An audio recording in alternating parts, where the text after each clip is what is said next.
Hello, good evening, नमस्कार। एक बार फिर से आप सभी का स्वागत है आपके अपने पसंदीदा यूट्यूब चैनल ऑनलाइन शिक्षण पर। गाइस, मैं हूं आपके साथ अंजलि बालियान और आशा करती हूं आप सभी स्वस्थ होंगे और मस्त होंगे। सो गाइस, इसी तरीके से अपनी तैयारी करते रहिए। आपको बहुत अच्छे मार्क्स गेन करने वाले हैं आप, अगर आप इसी तरीके से हर एक क्लास को लेते हैं और अपने नोट्स बनाते हैं तो फिर आपको किसी भी बात के लिए परेशान होने की ज़रूरत बिल्कुल नहीं है। तो चलिए गाइस, आज हम डिस्कस करेंगे DElEd second semester paper number first वर्तमान भारतीय समाज एवं प्रारंभिक शिक्षा का अति महत्वपूर्ण मल्टीपल चॉइस क्वेश्चंस को हम डिस्कस करेंगे। दोस्तों, आपके एग्जाम में मल्टीपल चॉइस क्वेश्चंस का बहुत अहम रोल रहता है, क्योंकि आपके सिर्फ एक टिक करने से या तो आपका नंबर बन जाता है या फिर बिगड़ जाता है, ठीक है। और आपके लगभग 15 क्वेश्चंस आते हैं मल्टीपल चॉइस, तो काफ़ी ज़्यादा मार्क्स गेनिंग हो जाता है ये पोर्शन आपके लिए। तो वही हम सबसे पहले कवर करेंगे, ओके। अगर आप इसके कॉन्सेप्ट वाइज क्लासेस लेना चाहते हैं तो आप प्लेलिस्ट में जाइए और डीएलएड सेकेंड सेमेस्टर वर्तमान भारतीय समाज एवं प्रारंभिक शिक्षा या पेपर 1 के नाम से आपको प्लेलिस्ट मिल जाएगी। वहाँ पर आप इस सब्जेक्ट की सभी क्लासेस ले सकते हैं, ठीक है, जहाँ पर मैंने हर एक चीज़ को बहुत अच्छे से एक्सप्लेन किया हुआ है। तो अगर आप चाहें तो वहाँ भी जाके देख सकते हैं। चलिए गाइस, शुरुआत करते हैं। उससे पहले आपको थोड़ी सी कुछ इन्फॉर्मेशन मैं आपके साथ शेयर करना चाहूँगी। अगर आप दोस्तों टेलीग्राम ग्रुप से नहीं जुड़े हैं तो जुड़ जाइए, क्योंकि आपको हर एक क्लास की पीडीएफ जो हम आज पढ़ने वाले हैं इसके भी पीडीएफ विद आंसर्स आपको टेलीग्राम ग्रुप में मिल जाएगी, ठीक है। तो इसीलिए ज़रूरी हो जाता है टेलीग्राम ग्रुप को ज्वाइन करना, क्योंकि फिर अलग से हर किसी के पास में आपको सेंड नहीं कर सकती पीडीएफ, आपको टेलीग्राम ग्रुप उसके लिए ज्वाइन करना होगा, ओके। और अगर कोई भी इंफॉर्मेशन होती है क्लास से रिलेटेड, मैं सबसे पहले आपको वहीं पर इन्फॉर्म करती हूँ। चलिए गाइस, शुरुआत करते हैं आज की क्लास की। जल्दी से अपने दोस्तों को बुला लीजिए, फिर हम शुरू करते हैं, ठीक है। आज की क्लास में हम कवर करेंगे 50 अति महत्वपूर्ण बहुविकल्पीय प्रश्न, ठीक है, जिनके आपके एग्जाम में आने के पूरे चांसेस है, बहुत इंपॉर्टेंट है। कुछ ऐसे भी आपको मिलेंगे जो कि पहले भी आपके एग्जाम में आ चुके हैं 2015 बीटीसी में, 2018 में, तो उन सभी क्वेश्चंस को भी मैंने यहाँ पर इंक्लूड किया है, ओके। तो चलिए गाइस, शुरुआत करते हैं। बहुत अच्छा सब्जेक्ट है और बहुत इजी भी है। अगर आप ध्यान से सब चीज़ें सीखते हैं, समझते हैं, तो आपको फिर इसके लिए परेशान होने की ज़रूरत बिल्कुल नहीं पड़ेगी। चलिए गाइस, पहला क्वेश्चन देखते हैं। अगर आप सभी आ गए हैं तो मैं शुरू करूं। फटाफट से वीडियो को लाइक कर दीजिए, अपने प्रेजेंट लगाइए, बताइए कौन कौन प्रेजेंट है। अच्छा, तो ठीक है, चलिए शुरुआत करते हैं। क्वेश्चन नंबर फर्स्ट आपसे पूछा गया है, विश्व जल दिवस कब मनाया जाता है। 4 ऑप्शन आपके सामने है दोस्तों। इस तरह के क्वेश्चंस भी आपके एग्जाम में पूछ लिए जाते हैं, जो नॉर्मल से जनरल नॉलेज के जो क्वेश्चंस होते हैं, ठीक है। तो यहाँ पर वही उससे मिलते जुलता आपसे एक क्वेश्चन पूछा गया है कि विश्व जल दिवस कब मनाया जाता है। तो देखते हैं कौन सही जवाब देगा इसका। अगर आप किसी भी क्वेश्चन का आंसर आप जानते हैं तो जल्दी से कमेंट बॉक्स में आप उसका आंसर लिखा कीजिए, ताकि मैं आपका नाम अनाउंस कर पाऊँ, ओके गाइस। तो इसका ऑप्शन नंबर सी बिल्कुल सही होगा। 22 मार्च को विश्व जल दिवस मनाया जाता है, ठीक है। हर साल 22 मार्च को विश्व जल दिवस मनाया जाता है। क्लियर हो गया। आगे बढ़ते हैं। अगला क्वेश्चन आपसे पूछा गया है, जनसंख्या शिक्षा पर प्रथम राष्ट्रीय सेमिनार कहाँ आयोजित किया गया था, ठीक है। ये आपको यहाँ पर बताना होगा कि जो जनसंख्या है उसकी शिक्षा के लिए जो देश का सबसे पहला सेमिनार आयोजित किया गया था वो कहाँ आयोजित किया गया था। चेन्नई में, सूरत में, जयपुर या फिर मुंबई। तो बिल्कुल सही जवाब है ऑप्शन नंबर ए, चेन्नई में इसका आयोजन किया गया था, चेन्नई में। ऑलराइट गाइस, आगे बढ़ते हैं। चलिए, क्वेश्चन नंबर 3 आपसे पूछा गया है, मनुष्य के मूल्यों के विकास में सर्वाधिक महत्वपूर्ण माना जाता है किसका रोल, परिवार का, या फिर आर्थिक पक्ष, या फिर भौतिक सुविधाएं, या फिर विदेशी मित्र है तो फिर उसके मूल्यों का सर्वाधिक विकास होगा। क्या कुछ ऐसा है? बिल्कुल नहीं, ऐसा तो नहीं है।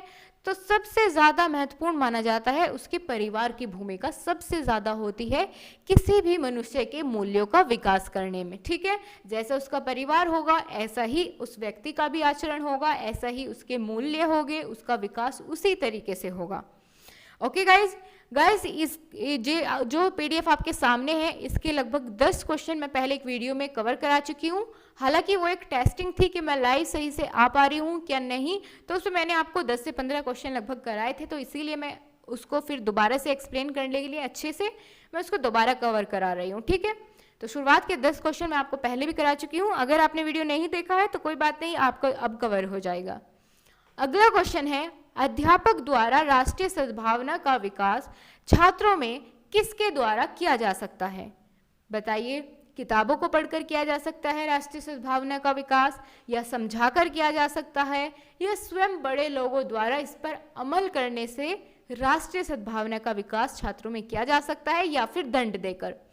तो बिल्कुल सही ऑप्शन नंबर से इसका बिल्कुल सही है कि जो चीज़ें हम छोटे बच्चों को सिखाना चाहते हैं तो आप सभी जानते हैं कि वो हमें पहले खुद फॉलो करनी चाहिए। तो यहाँ भी वही सिचुएशन आ जाती है कि अगर अध्यापक को बालकों में, छात्रों में राष्ट्रीय सद्भावना का विकास करना है तो पहले ज़रूरी हो जाता है कि अध्यापक उसका अनुसरण करे।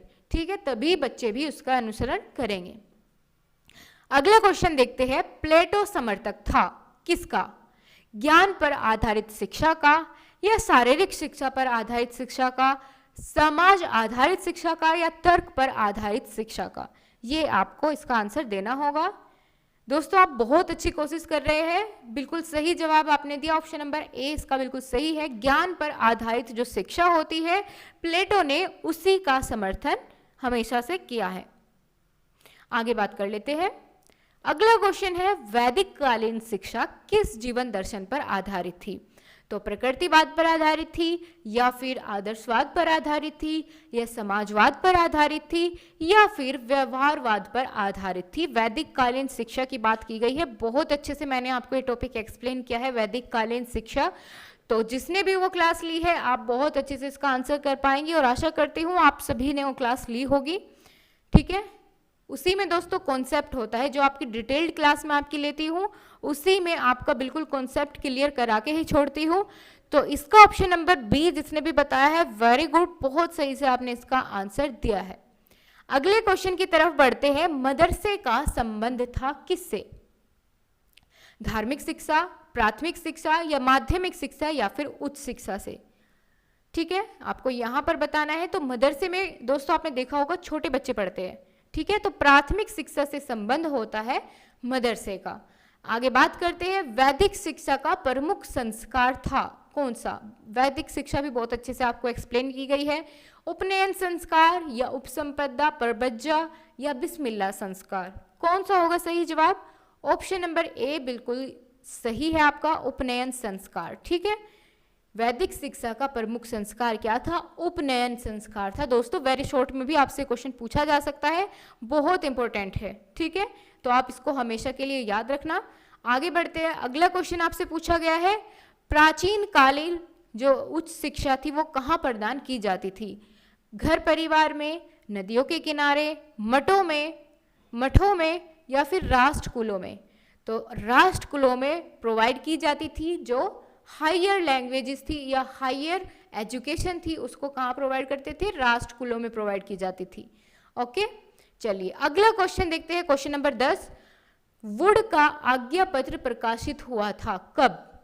19 जुलाई 1854, या 2 फरवरी 1835, 24 नवंबर 1839, या 7 मार्च 1835? दोस्तों जल्दी जल्दी से आंसर दीजिए, बहुत सारे क्वेश्चंस हैं, हमें अभी कवर करने होंगे सभी क्वेश्चंस।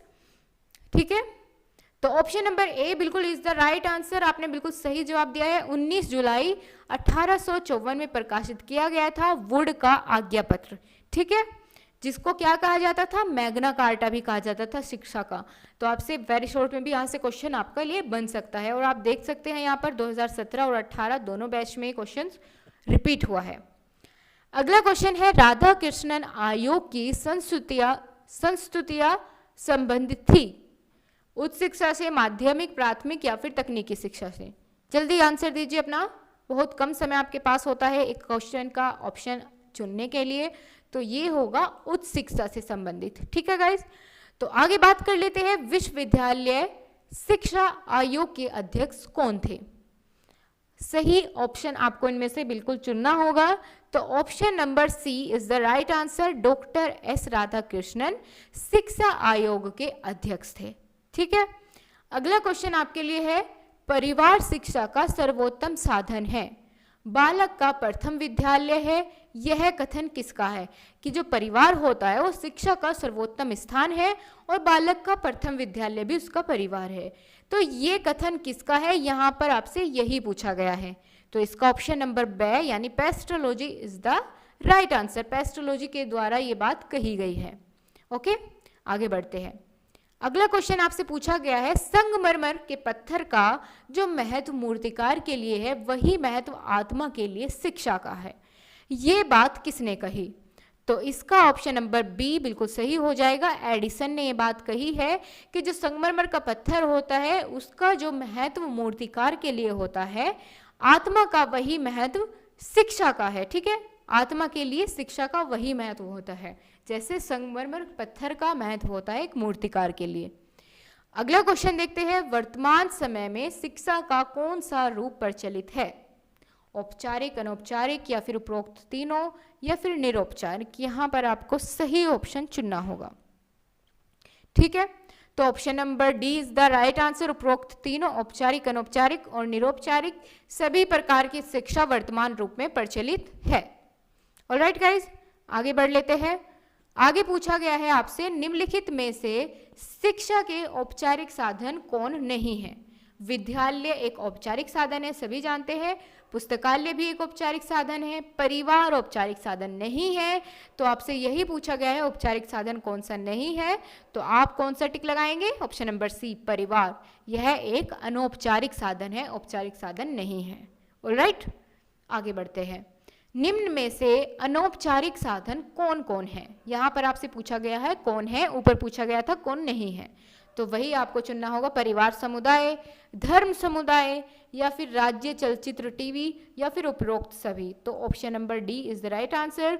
उपरोक्त सभी क्या है? अनौपचारिक साधन है। ठीक है, शिक्षा के अनौपचारिक साधन हो जाते हैं ये सभी। अगला क्वेश्चन देखते हैं, खुला विश्वविद्यालय तथा पत्राचार द्वारा दी जाने वाली शिक्षा, शिक्षा का कौन सा रूप होता है? औपचारिक, अनौपचारिक, प्रौढ़ या निरौपचारिक? आपको सही ऑप्शन इसमें से चुनना होगा। तो ये कैसा होता है? निरौपचारिक रूप होता है शिक्षा का। अगर खुले विश्वविद्यालय है तथा पत्राचार के द्वारा दी जाने वाली होती है, ना तो वो औपचारिक होती है ना अनौपचारिक होती है, वो होती है निरौपचारिक। ठीक है, आगे बढ़ते हैं। औपचारिक शिक्षा जीवन के अनुभव से कोई संबंध न रखकर विद्यालय की विषय सामग्री बन गई है, यह विचार किस शिक्षा शास्त्री का है? ड्यूवी, रॉस, प्लेटो या फिर हर्लो? किसने कही ये बात? आपको यही यहाँ पर बताना होगा। तो जॉन ड्यूवी ने ये बात कही थी। तो ऑप्शन नंबर इसका ए इज द राइट आंसर। आगे बढ़े, चलिए आगे बढ़ जाते हैं। क्वेश्चन नंबर 20, बहुत सही आप कोशिश कर रहे हैं, बहुत अच्छे से आप आंसर दे रहे हैं दोस्तों। ठीक है, आगे भी इसी तरीके से अपनी कंटिन्यूटी को बनाए रखिएगा। बात कर लेते हैं, निरौपचारिक शिक्षा के विभिन्न साधनों से किस आयु वर्ग के लिए अधिक दबाव डाला गया है? निरौपचारिक शिक्षा की बात हुई है, तो यहाँ पर किस आयु वर्ग को इसमें शामिल किया जाता है? 6 से 14, 11 से 14, 10 से 18 या 20 से 35? तो ये आपको चुनना होगा। इसमें दोस्तों 20 से 35 वर्ष को टारगेटेड एज होती है इसके लिए। ठीक है, आगे बात कर लेते हैं, राष्ट्रीय एकता मुख्यतः निर्भर है किस पर? 4 ऑप्शन है, आपको सही ऑप्शन बिल्कुल चुनना है। जल्दी से आंसर दीजिए पढ़ के। तो ना तो जातिवाद पर आधारित होती है राष्ट्रीय एकता, ना फिर सांप्रदायिकता पर, ना ही प्रांतीयता। ये तो देश के बंटवारा करने वाली बातें हो जाती है। तो इसमें से कोई भी ऑप्शन सही नहीं है, इनमें से कोई नहीं पर हम टिक करेंगे। ओके, आगे बात कर लेते हैं, राष्ट्रीय एकता और अंतरराष्ट्रीय अवबोध भावना है विरोधी प्रत्यय, एक दूसरे के पूरक, समांतर प्रत्यय या कोई नहीं? तो एक दूसरे के पूरक, option number B is the right answer. ये क्या होती है? राष्ट्रीय एकता की भावना होती है यदि एक दूसरे के पूरक हो। ओके, आगे बात कर लेते हैं, निम्नलिखित में से वर्तमान भारत में राष्ट्रीय एकीकरण के लिए कौन कौन सी बाधाएं है? जातिवाद, सांप्रदायिकता, प्रांतीयता या फिर उपरोक्त सभी? तो बताइए ऑप्शन नंबर कौन सा सही होगा इसका। उपरोक्त सभी दोस्तों इसके लिए बाधाएं हैं। सांप्रदायिकता भी बाधा होती है, राष्ट्रीय एकता के लिए, एकीकरण के लिए, जातिवाद भी और प्रांतीयता भी। ठीक है, ये चीजें राष्ट्रीय एकता के बिल्कुल खिलाफ होती है, बाधाएं होती है उसमें। ओके, आगे बढ़ते हैं। अगला क्वेश्चन आपसे पूछा गया है, राष्ट्रीय एकीकरण का अर्थ है। चुनिए सभी सही ऑप्शन, आप इनमें से फटाफट से पढ़िए ऑप्शंस को, इनमें से सही चुनिए। राष्ट्रीय एकीकरण का क्या अर्थ होता है? तो option number B is the right answer, भारतीयों में सांस्कृतिक विभिन्नताओं को स्वीकार करना। ठीक है, यही होता है राष्ट्रीय एकीकरण का अर्थ। यानी जैसे कि आप सभी जानते हैं कि हमारा देश कैसा है, विभिन्न विभिन्न संस्कृतियों से मिलजुल जुलकर बना होता है। कहीं पर कोई लैंग्वेज बोली जाती है, कहीं कोई लैंग्वेज बोली जाती है, कहीं की वेशभूषा किसी तरह की है, कहीं किसी तरह की है। तो विभिन्नताओं में एकता वाला देश का एग्जाम्पल सबसे बढ़िया है अपना देश प्यारा भारत। ठीक है, आगे बात कर लेते हैं। तो इससे आपको एक क्वेश्चन बिल्कुल समझ में आ गया होगा। राष्ट्रीय एकीकरण के लिए राष्ट्रीय एकता सम्मेलन ने शिक्षा के कौन कौन से उद्देश्य बताए हैं? चुनिए इनमें से एक कौन सा होगा बिल्कुल एक्यूरेट इसके लिए। तो छात्रों को देश के विभिन्न पहलुओं का ज्ञान कराना, बिल्कुल सही है, राष्ट्रीय एकीकरण का उद्देश्य होता है ये। छात्रों को स्वतंत्रता प्राप्ति से संबंधित विशेष बातों से अवगत कराना, बिल्कुल ये एम है, इसीलिए तो आपको आज पढ़ाया जा रहा है। आगे बात करते हैं, समस्त जातियों, संप्रदाय और राज्यों में मेल पैदा करने वाली लिखाई पढ़ाई को प्रोत्साहन देना। तो सभी ऑप्शन इसके सही है। तो हम कौन सा ऑप्शन चुनेंगे? ऑप्शन नंबर डी, उपरोक्त सभी। ठीक है दोस्तों, आगे बात कर लेते हैं, अंतरराष्ट्रीय सद्भावना के विकास के लिए सबसे महत्वपूर्ण संस्था का नाम क्या होगा? गाइज आप लोग पूछ रहे हैं कि इंग्लिश की क्लास कब होगी। आपको दोस्तों टेलीग्राम ग्रुप में ज्वाइन हो जाइए आप, वहां पर आपको हर एक क्लास की नोटिफिकेशन सबसे पहले मैं आपको दे दूंगी कि किस टाइम कौन सी क्लास होने वाली है। ओके, मुझे थोड़ा सा देखना पड़ता है, नेटवर्क का इशू हो जाता है यहाँ पर जहाँ से मैं वीडियो आपके लिए बनाती हूँ, तो नेटवर्क का थोड़ा इशू हो जाता है, फिर लाइव स्ट्रीमिंग में प्रॉब्लम आती है। तो उसी के अकॉर्डिंग मैं आपकी क्लासेस रखती हूँ ताकि ये प्रॉब्लम आपको फेस ना करनी पड़े। मेरा तो कुछ नहीं है, लेकिन आपका टाइम बहुत ज़्यादा ज़रूरी है इस समय, तो अपने टाइम को आप बहुत अच्छे से यूटिलाइज कर पाए, इसीलिए मैं आपको तभी इन्फॉर्म कर देती हूँ कि अब आ जाइए, लाइव क्लास है। तो आप साथ में अपने फ्रेंड्स सभी को लेकर के आया कीजिए। ठीक है, सभी को लेकर के आया कीजिए और साथ में क्वेश्चंस करें तो और ज़्यादा मजा आएगा। आगे बात करते हैं, अंतर्राष्ट्रीय सद्भावना के विकास के लिए महत्वपूर्ण संस्था का नाम क्या है? चुनिए आप इन चारों में से सबसे सही ऑप्शन इसका कौन सा होगा। तो United Nation education scientific and cultural organisation, इस संस्था का ये अंतर्राष्ट्रीय सद्भावना के विकास के लिए सबसे महत्वपूर्ण संस्था है, यूनाइटेड नेशन एजुकेशन, ठीक है, साइंटिफिक एंड कल्चरल ऑर्गेनाइजेशन। आगे बढ़ते हैं, अगला क्वेश्चन दोस्तों आपके एग्जाम में जो पूछा जा सकता है, इसी तरह के क्वेश्चंस इस सब्जेक्ट से ज़्यादा आते हैं। निम्न में से अंतर्राष्ट्रीय सद्भावना के विकास के लिए शिक्षा के कौन कौन से उद्देश्य हैं? बताइए आप, कौन कौन से उद्देश्य है शिक्षा के? तो यहाँ पर ऑप्शन नंबर बिल्कुल कौन सा सही होगा, चलिए पढ़ते हैं। विश्व में एक साथ रहने के लिए आवश्यक बातों का ज्ञान प्रदान करना, सभी राष्ट्रीयताओं, संस्कृतियों एवं प्रगतियों के व्यक्तियों को समान समझने के लिए भावना का सृजन करना, विश्व समाज के निर्माण के लिए मूल्यों का विकास करना, या उपरोक्त सभी। तो सभी इसके लिए जरूरी हो जाते हैं अंतर्राष्ट्रीय सद्भावना के विकास के लिए। ऑलराइट, आगे बढ़ते हैं, अगला क्वेश्चन आपसे पूछा गया है, क्वेश्चन नंबर 28, निम्न में से अंतर्राष्ट्रीय सद्भावना के कौन कौन से सिद्धांत है? तो स्वतंत्र विचार का सिद्धांत बिल्कुल सही है, पारस्परिक संबंध का सिद्धांत बिल्कुल सही है, सामूहिक उत्तरदायित्व का सिद्धांत ये भी इसके अंतर्गत आएगा। तो उपरोक्त सभी, option number D is the right answer, यही इसका सही ऑप्शन होगा। आगे बात कर लेते हैं, शिक्षा का कार्य उत्तम नैतिक चरित्र का विकास करना है, किस शिक्षा शास्त्री ने ये बात कही है? तो आपको वही चुनना है कि किस शिक्षा शास्त्री ने ये बात कही है।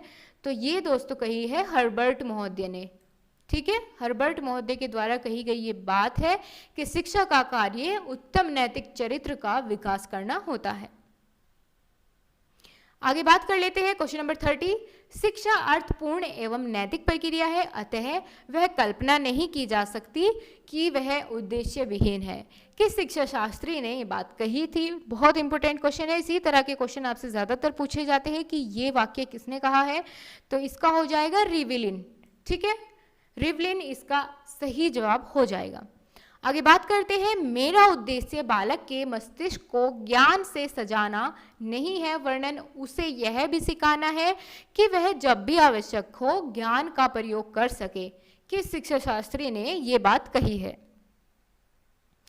तो दोस्तों ये बात कही गई है रूसो के द्वारा। ठीक है, कि जो है शिक्षा का ज्ञान केवल सिर्फ उसके मस्तिष्क को सजाना नहीं होता है, शिक्षा वह होती है जो कि ज़रूरत पड़ने पर काम भी आए। ठीक है, उस चीज़ों को यूज़ भी कर सके, जो हम चीज़ें ग्रहण करते हैं अपनी शिक्षा में उसको ग्रहण भी कर सके। ठीक है, उसको टाइम पड़ने पर उसको यूज़ भी कर सके, तो वही होता है शिक्षा का अर्थ। अगला क्वेश्चन है, ज्ञान वह पंख है जिसकी सहायता से हम स्वर्ग की प्राप्ति कर सकते हैं। बहुत अच्छी बात कही गई है। तो ये किसने कही है, ये आपसे यहाँ पर पूछा गया है। तो शेक्सपियर के द्वारा ये बात कही गई है, बिल्कुल सही जवाब। अगला क्वेश्चन देखते हैं, समाज विहीन व्यक्ति कोरी कल्पना है, यानी जो समाज विहीन व्यक्ति होता है वो बिल्कुल कोरी कल्पना होता है, समाज के विहीन व्यक्ति नहीं रह सकता। तो ये बात किसके द्वारा कही गई है? ये बात कही गई है रेमंड के द्वारा। इसका ऑप्शन नंबर ए बिल्कुल सही हो जाएगा। अगला क्वेश्चन देखते हैं, प्रयोगवादी विचारधारा का सबसे बड़ा समर्थक कौन दर्शन शास्त्री है? प्रयोगवादी विचारधारा का कौन सबसे बड़ा समर्थक है, वो आपसे यहाँ पर पूछा गया है। तो इसका ऑप्शन नंबर ए टीपी नन बिल्कुल सही हो जाएगा। दोस्तों इसकी पीडीएफ आपको टेलीग्राम ग्रुप में प्रोवाइड कर दी जाएगी विद आंसर्स, तो आप वहाँ से भी रिवाइज कर सकते हैं जब आप चाहे। ठीक है, बहुत हेल्प करेगी ये पीडीएफ आपको।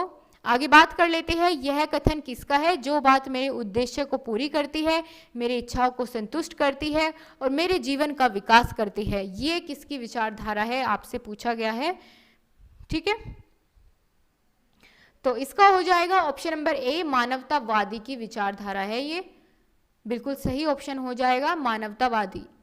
आगे बात करते हैं, किस दार्शनिक का मानना है कि शिक्षा का उद्देश्य नहीं होता, उद्देश्य तो केवल व्यक्ति के होते हैं। शिक्षा का कोई उद्देश्य नहीं होता, केवल मनुष्य के ही उद्देश्य होते हैं। ये बात किसने कही? तो ये बात कही गई है जॉन ड्यूवी के द्वारा। बिल्कुल सही हो जाएगा इसका आंसर। आगे पूछा गया है, शिक्षा को द्विध्रुवीय प्रक्रिया के रूप में किसने परिभाषित किया? मोस्ट इंपोर्टेंट क्वेश्चन, आपको ये स्टार लगा लेना है जब भी आप इसको रिवाइज करेंगे, तो इस पर ज़्यादा ध्यान दीजिएगा क्योंकि बहुत इंपॉर्टेंट क्वेश्चन है। ये आपसे उस पर वेरी शॉर्ट क्वेश्चन में भी आपसे पूछा जा सकता है। तो इसका सही होगा, एडम्स के द्वारा ये बात की गई है। ठीक है, इन्होंने परिभाषित किया है द्विध्रुवीय प्रक्रिया को शिक्षा की। ऑलराइट, आगे बात करते हैं, आदर्श समाज की प्रमुख विशेषता है। क्या होती है एक आदर्श समाज की प्रमुख विशेषता? आप इसको अपनी जनरल लाइफ से भी रिलेट कर सकते हैं, तो आधे क्वेश्चंस तो आप वैसे ही सही कर जाएंगे। तो चलिए इसका आंसर क्या होगा बिल्कुल सही?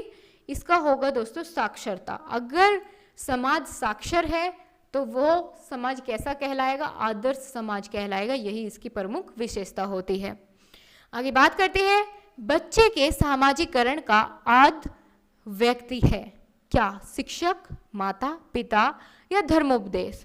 कौन सा होगा बिल्कुल इसका सही जवाब? तो दोस्तों माता ही इससे ज़्यादा रिलेट कर पाती है। ठीक है, क्योंकि बच्चे की जो प्राथमिक शिक्षा होती है वो कहाँ से शुरू होती है? सबसे पहला जो उच्चारण करना सीखता है बच्चा, वो किससे सीखता है? वो अपनी माँ के द्वारा सीखता है। इसीलिए इसका सही ऑप्शन होगा ऑप्शन नंबर बी। आगे बात करते हैं, मूल्य अंतर्द्वंद को समाप्त करने की सर्वोत्तम विधि कौन सी है? चलिए फटाफट से आंसर दीजिए। इस बार मैं कमेंट्स देख रही हूँ आपके, कौन सही आंसर दे पाएगा। दोस्तों अपना इंटरेस्ट खुद बना करके रखिए। देखिए आपको हर एक चीज़ इतने अच्छे से प्रोवाइड की जा रही है, तो जल्दी से जल्दी आंसर दिया कीजिए, अपना इंटरेस्ट बताइए। ज़्यादा से ज़्यादा क्या होगा, गलत हो जाएगा, कोई बात नहीं है। यहाँ पर आपको कोई जज नहीं करेगा कि आपने इतने सारे क्वेश्चंस के आंसर गलत दिए हैं। लेकिन क्या बात है, अगर आप अभी गलती नहीं करेंगे तो फिर पेपर में गलती करेंगे। तो उससे अच्छा यही है कि आप यहाँ पर गलती करें और उससे सीख ले। ठीक है, आप गलती कीजिए, कोई आपको दिक्कत नहीं है, लेकिन वो सिर्फ यही होनी चाहिए, एग्जाम में कोई भी गलती नहीं होनी चाहिए। तो चलिए इसका आंसर क्या होगा, स्पष्टीकरण। ऑप्शन नंबर सी बिल्कुल सही होगा। अगला क्वेश्चन है, पुरुषार्थ चतुष्टय के अंतर्गत कौन सा मूल्य नहीं आता है। पुरुषार्थ के अंदर कौन सा मूल्य नहीं आता है, वो आपसे यहाँ पर पूछा गया है। तो option number D is the right answer. सत्य इसके अंतर्गत नहीं आता है, सत्य इसका मूल्य नहीं है। अगला क्वेश्चन है, किसने कहा सामाजिकरण एक व्यक्तिकरण एक ही प्रक्रिया है। एक ही प्रक्रिया के दो पहलू है। सामाजिकरण और व्यक्तिकरण एक ही प्रक्रिया के दो पहलू है। ये बात किसके द्वारा कही गई है, तो ये मैकाइवर के द्वारा ये बात कही गई है। Option number D is the right answer. MacIver के द्वारा ये बात कही गई है। अगला क्वेश्चन है, विद्यालय समाज का लघु रूप है, यह कथन किसका है। मोस्ट इंपोर्टेंट क्वेश्चन, बहुत बार आता है ये एग्जाम में। तो ऑप्शन नंबर ए बिल्कुल सही है। ये कथन किसका है, ड्यूवी महोदय का ये कथन है। आगे बढ़ते हैं, अगला क्वेश्चन देख लेते हैं। क्वेश्चन नंबर 44 आपसे पूछा गया है, प्रकृतिवाद का श्रेष्ठ योगदान शिक्षा के किस क्षेत्र में है। चलिए बताइए, उद्देश्य, शिक्षण विधि, पाठ्यक्रम या फिर अनुशासन। देखते हैं कौन सबसे पहले सही जवाब दे पाता है। बिल्कुल सही, option number B is the right answer. शिक्षण विधि से में इसका बहुत ज्यादा योगदान है। आगे बात करते हैं, शिक्षा का सर्वोपरि उद्देश्य है। क्या है शिक्षा का सर्वोपरि उद्देश्य, ये आपको यहाँ पर बताना होगा। ये बिल्कुल आपसे वेरी शॉर्ट क्वेश्चन में पूछा जा सकता है। दोस्तों मैं आपको बताती हुई चल रही हूँ साथ साथ कि कौन सा क्वेश्चन कहाँ आपसे पूछा जा सकता है, कितना इंपॉर्टेंट है। तो इसका क्या आंसर होगा सही, सर्वोपरि उद्देश्य है मानव का निर्माण करना। ठीक है, एक मानव का निर्माण करना ही शिक्षा का सर्वोपरि उद्देश्य होता है। अगला क्वेश्चन देखते हैं, एमिल की रचना किसने की है। चार ऑप्शंस आपके सामने हैं। तो इसका ऑप्शन नंबर डी बिल्कुल सही है, रूसो ने इसकी रचना की है। ऑलराइट, आगे बढ़ते हैं। मूल्य संकट का मुख्य कारण है क्या, भाषावाद, क्षेत्रवाद, सांप्रदायिकवाद या स्वार्थपरता। कौन सा होगा इसका सही जवाब, स्वार्थपरता is the right option. Option number D इसका बिल्कुल सही हो जाएगा। मूल्य संकट का मुख्य कारण यही होता है। आगे बात कर लेते हैं, अगस्त कॉम्टे किस देश के दार्शनिक थे। ये नाम है, आपसे पूछा गया है ये किस देश से संबंधित थे, किस देश से इनका संबंध था। तो फ्रांस से इनका संबंध था। ठीक है, फ्रांस से संबंधित थे। आगे बात कर लेते हैं, स्कूल और समाज यानी स्कूल एंड सोसाइटी पुस्तक किस दार्शनिक द्वारा लिखी गई थी। बहुत ज़रूरी है जानना आपके लिए। तो ये लिखी गई है जॉन ड्यूवी के द्वारा। ऑलराइट, स्कूल एंड सोसाइटी ये एक बुक का नाम है जो लिखी है जॉन ड्यूवी महोदय ने। आगे बात कर लेते हैं, आज का लास्ट वन क्वेश्चन है, बालक के प्रथम 6 वर्ष में माँ के घुटने ही उसका विद्यालय है, किसका कथन है। ये कथन किसका है कि बालक के जो प्रथम 6 वर्ष होते हैं, ठीक है, उसके जन्म के बाद 6 वर्ष उसके जो होते हैं शुरुआती, तो उन वर्षों में उसके माँ के घुटने ही उसका क्या होते हैं, विद्यालय होते हैं। ये बात किसने कही है, ये आपसे यहाँ पर पूछा गया है। तो इसका ऑप्शन नंबर बी बिल्कुल सही हो जाएगा, कैमेनियस ने ये बात कही है। Option number B is the right answer. दोस्तों अगर आपको क्लास अच्छी लगी है तो आप प्लीज़ लाइक करके जाइएगा, ठीक है, और अपने दोस्तों के साथ ज़्यादा से ज़्यादा क्लास को शेयर करिए। वीडियो अच्छी लगी है तो कमेंट करके ज़रूर बताइए, और अगर अच्छी नहीं लगी है तो भी आप कमेंट करके बता सकते हैं। So thank you so much guys, फिर से आपसे मुलाकात होगी कुछ और ज़्यादा क्वेश्चंस के साथ। तब तक अपना ध्यान रखिए और रिवाइज करते रहिए। So thank you so much guys.